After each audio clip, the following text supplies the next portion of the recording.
So welcome all. Today we're going to be sharing a special case study of ours where we use premium incentives and an artist collaboration to boost our organization's monthly donor acquisition strategy. And we hope you can use some of these tools and tricks to attract some more monthly donors. But before we get started, maybe some housekeeping. Like Dana mentioned, I'm Ricardo. I'm the Director of Digital Fundraising here at the Innocence Project. I have been in the direct response marketing and membership strategy space for over a decade now.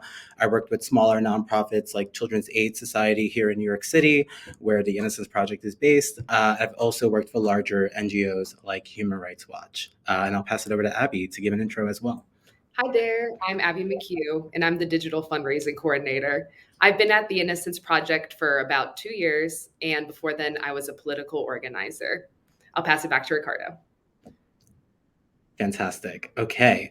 So a little bit about the Innocence Project. If you haven't heard about us, the Innocence Project works to free the innocent, prevent wrongful convictions, and create fair, compassionate, and equitable systems of justice for everyone. Well, what does that mean? Well, at any given year, we have more than 200 innocent clients who have been wrongfully convicted of crimes they did not commit. Our incredible legal team represents our clients, hoping to free and reunite them with their loved ones. Our policy team works alongside policymakers and partner organizations to pass federal and state legislation to prevent future wrongful convictions.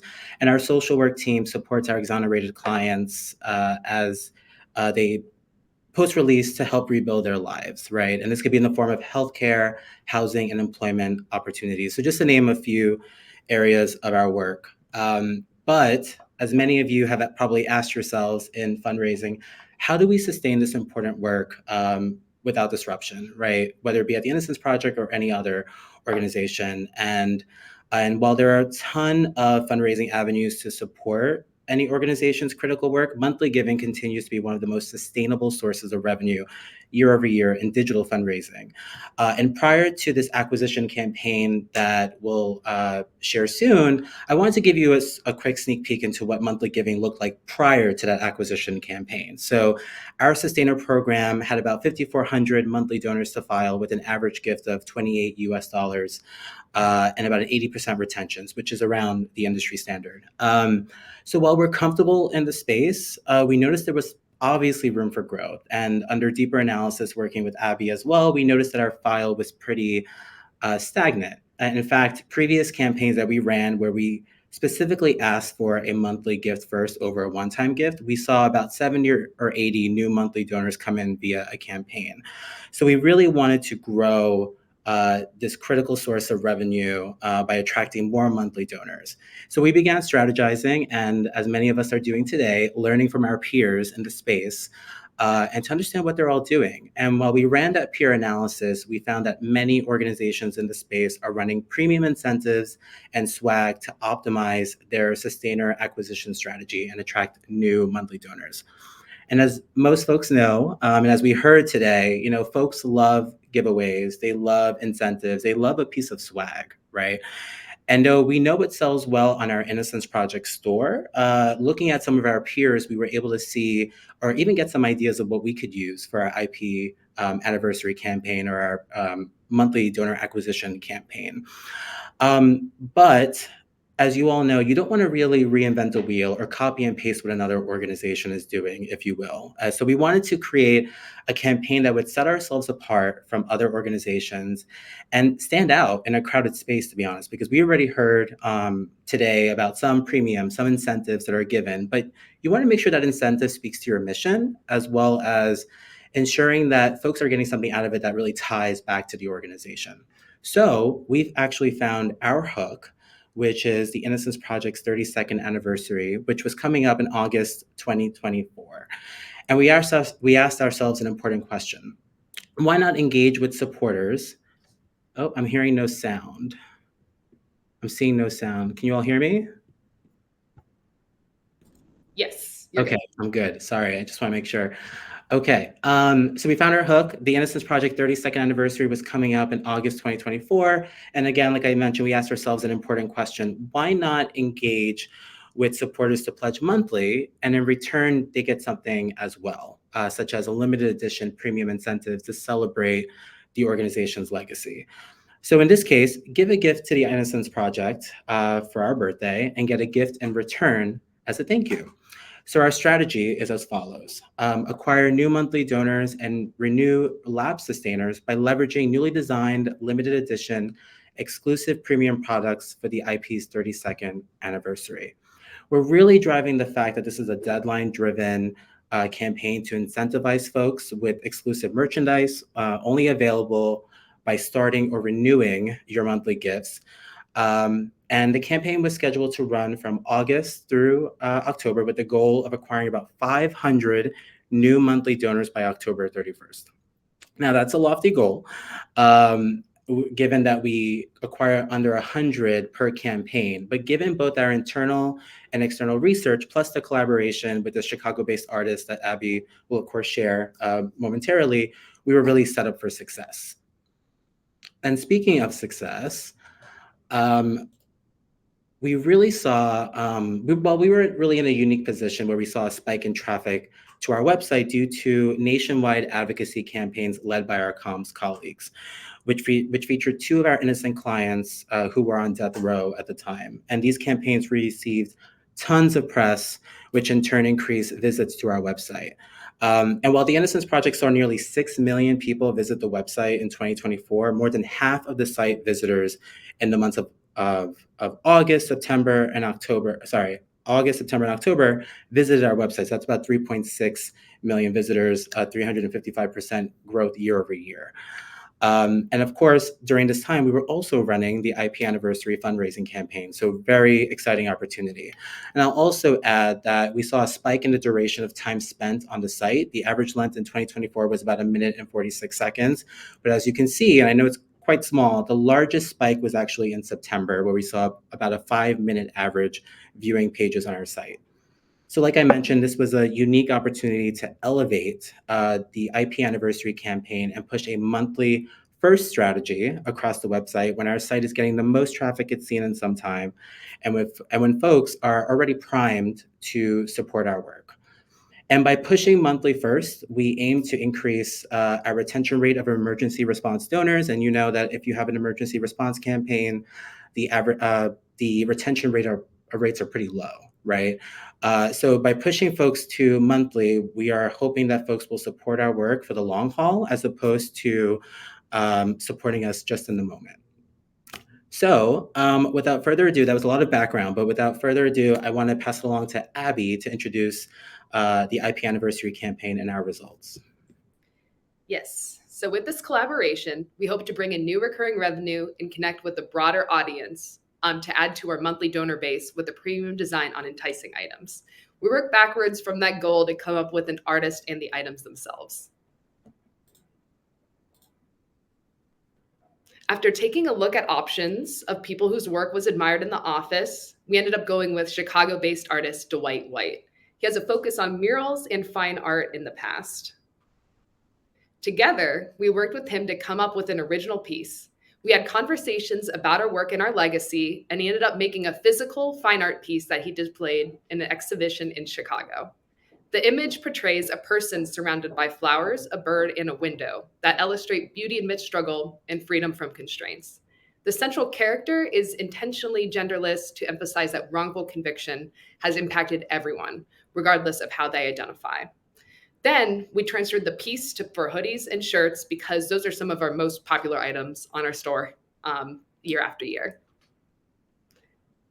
Now, let's talk about the campaign itself. We wanted to target people who had previously donated, like recent one-time donors and lapsed monthly donors, while also expanding to people who haven't donated before, like young people and petition signers.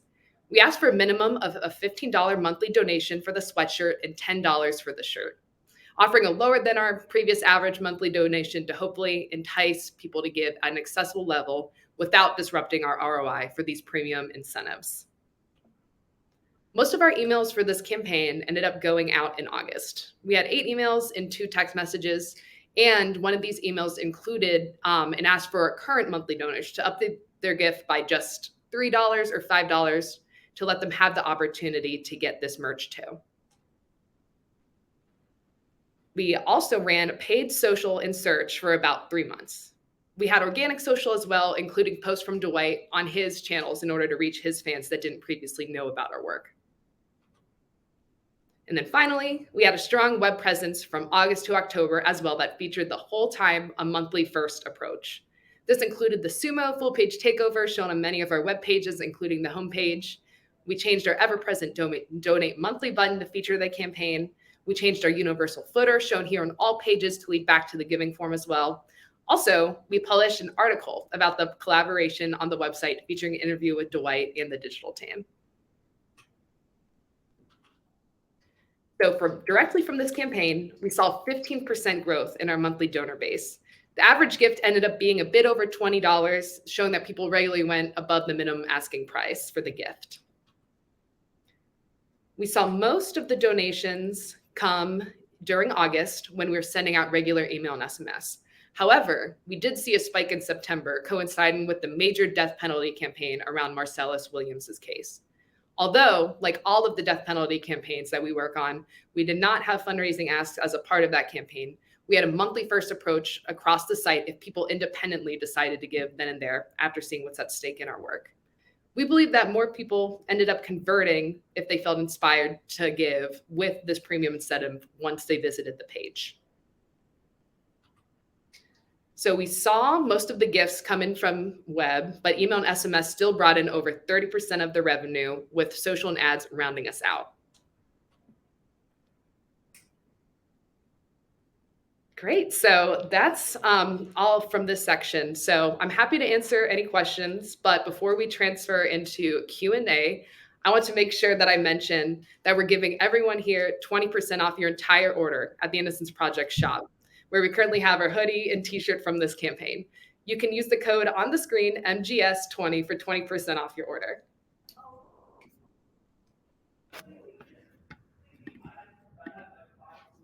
Amazing. Thank you both so much. And I think, Julie, can you pop on the banner for the swag shop? We also have immediately, there we go, can send people over there. Thank you both so much for that case study. The questions were coming in fast and furious. So I've tried to highlight a few. On both sides of kind of the artist conversation and collaboration and how that came to be. And then obviously I want to talk about the campaign itself.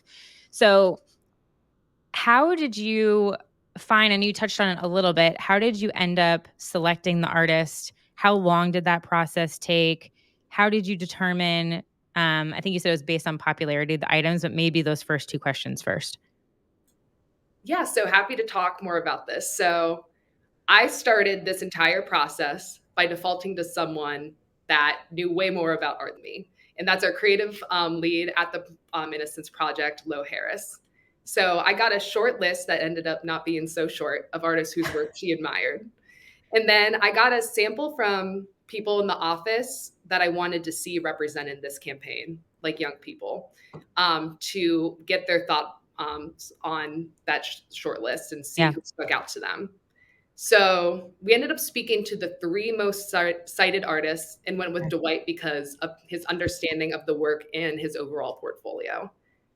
We had conversations about our work with him for over the course of a month and we were able to connect with him and see exactly what he thought about our work and what spoke to him.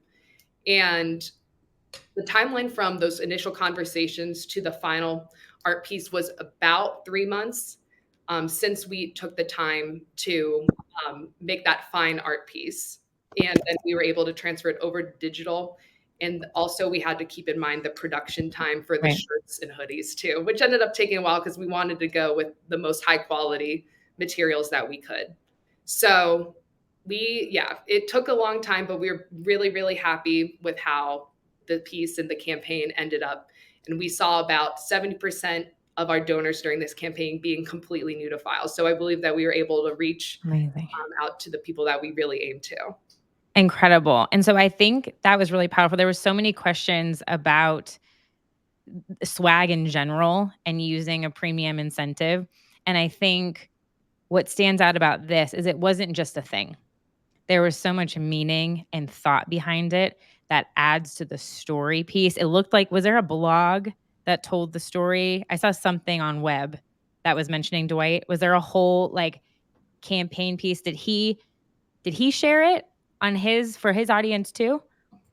Yeah, that's right. So part of the initial conversations that we had, we set the expectation that he would be willing to share to his audience whatever we come up with. And we were able to reach fans of his work that have never heard of our work before through that. Amazing. Okay. The 8 emails and the 2 text messages, was that campaign that was going to existing supporters that were not yet monthly donors, or there were some emails that were asking for an upgrade? Yeah, I could start this Yeah. if you want to hop in, Ricardo. Yes. But yeah, so those emails were going out to people in our existing file, but we were using other avenues like web, organic social, as well as paid media in order to reach those new people that we were hoping to. Okay. Yeah, and I'll just chime in really quickly. So for email and SMS, our list, I saw a question about list size, and you obviously grow these through getting folks to sign up for newsletters and advocacy campaigns to grow your email file. So I think at the time we had about 250,000 people in the US who were on our email file when we started the campaign. And we did suppress monthly donors at first, but then we developed a strategy to upgrade folks. And a few folks did take us up on the offer to upgrade, which was awesome. But the primary focus was to renew any lapsed sustainers and gain any new sustainers. So those folks were usually either one-time donors or just non-donors who converted to monthly. Okay, great. I love this question from Jess. Did you leverage any of your network ambassadors, board of directors to share this initiative? If so, how did you ask? Ooh, that's a great question, Ricardo. I'll start this one as well. So we were happy to send merch to some of our exonerees that showed an interest. So we were able to send them the merch for free. And then they were able to send us back some pictures. And with their consent, we used them as a part of our marketing campaign. And so that was really powerful to see how the work connected with them as well. Very cool. I saw one question earlier. I forget where it went in the chat around the cost of items, how high the value of giveaways provided should be. Something creative when I've talked to organizations is also about getting that sponsored. If you can get those items sponsored by a corporate partner, or even a major donor that wants to give their funds in that way to grow and amplify the mission, that's a great way to go about it. And then there's a story that can be assigned with that too. Aaliyah has a great question here. What paid media medium, say that 10 times fast, do you find offer the best ROI? I'll let Ricardo go ahead for this one. And then Yeah, it really depends. I mean, for monthly giving and for incentives, we found that paid social on, given however you feel about the platforms, honestly, we saw the best return on investment on Meta. However, for year end, it's totally different, right? Paid search is usually where it's at in terms of ROI. But for this specific campaign, we saw a ton of folks come in through Facebook and Instagram, paid social through our social media followers who engage with our posts, to our donors who just converted because they saw our ad on Facebook or Instagram. So those were our best channels for sure. Amazing. Okay. And one more. There are so many questions in here. Please connect with Ricardo and Abby on LinkedIn. Last one, Kate Anderson. What is your average retention rate of monthly donors outside of the campaign moments like this? And how many do you typically acquire per month? Yeah, I shared this. Sorry, I was rushing through it, but I shared this briefly earlier. So our retention rate is usually at about 80%. I know most folks want to get to a 90%. And one thing that we're working on right now is our retention strategy. And I'll pass it over to Abby to talk about that momentarily. But we had about 5,400 monthly donors at the start of this campaign. This was just monthly donors who just joined organically or through just a few emails that we sent out every quarter just to join monthly. We did specific segmentation. Those folks, for example, who gave during end of year or in the last 6 months, we primed them with a monthly ask, for example. Or even non-donors will sometimes prime them with a monthly ask as well. But after this campaign where we sort of acquired these 600 new monthly donors, now we're in a unique basically situation where we can brand our monthly giving program and work on our retention strategy. So Yes. Abby, do you want to take that on? Yeah, so we just started this process by sending out a survey to all current monthly donors to ask what they would want to see. So we asked for input on a name, what incentives, and just a sort of open feedback opportunity. We want this program to be led by the people that would ultimately be a part of it. And we're spending the next few months rolling out new existing monthly donor incentives and new web pages to help people understand why monthly giving is important. And I'm also gathering way more ideas of what to do thanks to this conference and all of you. So if you have any strategies that have worked well for your retention, please let me know too. That's what it's all about. Abbey, Ricardo, thank you so much for your time, your generosity, and being here and sharing with everybody. I think this is what it's all about. If we can collectively get a little peek behind the hood and start sharing ideas together, the creativity is endless. So I appreciate you both. Thank you so much for being here.